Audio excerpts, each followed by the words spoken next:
নমস্কার বন্ধুরা, our family nest আমার নতুন চ্যানেলে তোমাদের সবাইকে স্বাগত।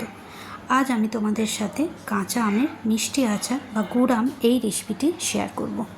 এখানে আমি 2.5 কেজির মতো আমকে প্রথমে কেটে ধুয়ে তারপরে নুন হলুদ মাখিয়ে একটু রোদে শুকিয়ে নেব। আমগুলোকে আমি দেখো রোদে শুকিয়ে নিয়েছি। একদিনের জন্য আমি এগুলোকে রোদ খাইয়েছি, এর বেশি রোদ খাওয়ানোর কোনো প্রয়োজন নাই। এখন আমি কিছু ফোড়ন নিয়েছি, দেখো কিছু তেজপাতা, কয়েকটা শুকনো লঙ্কা এবং একটু পাঁচফোড়ন আমি এখানে নিয়েছি। এখানে কড়াইয়ে আমি 4 চামচের মতো সর্ষের তেল দেব। তেলটা হালকা গরম থাকতে থাকতে আমি ফোড়নগুলো দিতে থাকবো। খুব একটা ফোড়ন দেওয়ার জন্য তেল গরম করার দরকার নেই। এখানে দেখো আমি তেজপাতাগুলো দিয়ে দিলাম, এরপর শুকনো লঙ্কা ও শেষে পাঁচফোড়নটা দিয়ে হালকা নাড়াচাড়া করে যখন একটা মিষ্টি গন্ধ আসবে তখন আমি আমগুলো মেশাতে থাকব। দেখো হালকা নাড়াচাড়া করে নিচ্ছি।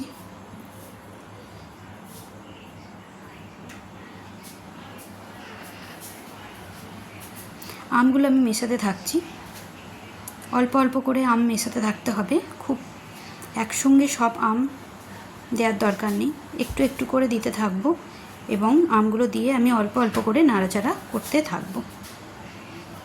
এখন আমি তোমাদের একটা কথা বলি, সেটা হলো এই দেখো আমগুলো আমি নাড়াচাড়া করে নিয়েছি অল্প।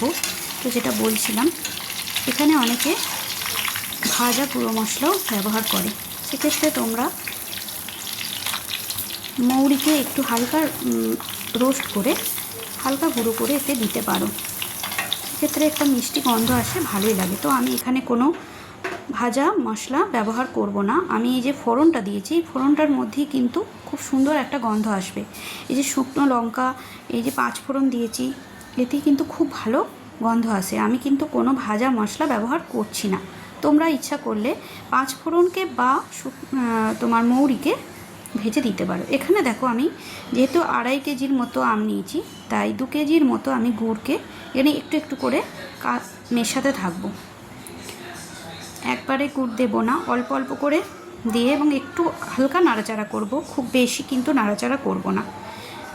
দেখো গুড়টা আস্তে আস্তে গলতে থাকবে, আমগুলো গুড়ের মধ্যে একটু একটু করে সেদ্ধ হতে থাকবে। মাঝে মাঝে একটু নাড়াচাড়া করে দিলেই হবে। গ্যাসের আঁচটা তোমরা কমিয়ে রাখবে, খুব একটা বেশি উস্কে দেওয়ার দরকার নেই গ্যাসের আঁচটাকে।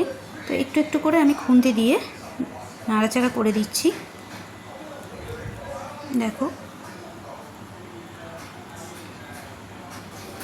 দেখো এখানে গুড়টা একটু একটু করে ফুটছে এবং গুড়ের মধ্যে আমগুলো সেদ্ধ হবে এবং আমের মধ্যে গুড়ের রস একটু একটু করে ঢুকবে এবং আমগুলো সুন্দর মিষ্টি। এখানে দেখো আমি একটুখানি টেস্ট করে দেখাচ্ছি যে গুড়টা ঠিকঠাক এসেছে কি না। এখানে দেখো আমি খুন্তি করে গুড়টাকে নিয়ে একটা থালার মধ্যে দিয়ে একটু ঠান্ডা হলে হাতে করে দেখবো যে গুড়টা ঠিকঠাক চিট এসেছে কি না। একটা চটচটে ভাব গুড়ের মধ্যে আসবে, একটা চিটচিটে ভাব। দেখো যখন দেখবে যে এরকম একটা চিটচিটে ভাব গুড়ের মধ্যে এসেছে, তখনই তোমরা গ্যাসটা অফ করে দেবে। আস্তে আস্তে আমগুলো মধ্যে গুড়ের রস ঢুকে যাবে এবং এই যে ঝোলটা তোমরা দেখছো, এই ঝোলটা কিন্তু আর থাকবে না। এটা ঠান্ডা হয়ে গেলে ঝোলটা একদমই মরে যাবে এবং সেটা বুঝে শুনেই তোমরা গ্যাসটাকে অফ করবে। এবং এই দেখো একদম রেডি হয়ে গেছে আমার গুড় আম। দেখো রঙটা শুধু একবার দেখো কেমন এসেছে এবং গুড়ের যে টেক্সচারটা তোমরা ভালো করে লক্ষ্য করো, এইরকম একটা চিটচিটে ভাব কিন্তু আসবে এবং এটা মাঝে মাঝে যখন আমি রোদে দেবো তখন কিন্তু এটা মজতে থাকবে এবং যত রোদে দেওয়া হবে গুড়ের ইয়েটাও খুব সুন্দর আসবে। দেখো এখানে আমি 2টো কাঁচের বয়াম ভালো করে ধুয়ে মুছে পরিষ্কার করে নিয়েছি, এর মধ্যে আমি গুড় আমটা ভরে রেখে দেবো। তোমাদের যদি আমার রেসিপিটি ভালো লেগে থাকে সবার সাথে শেয়ার করো এবং আমার চ্যানেলটিকে সাবস্ক্রাইব করে রেখো। সবার সাথে আবার পরে দেখা হবে। সবাই ভালো থেকো। আজকে এই পর্যন্ত, ধন্যবাদ।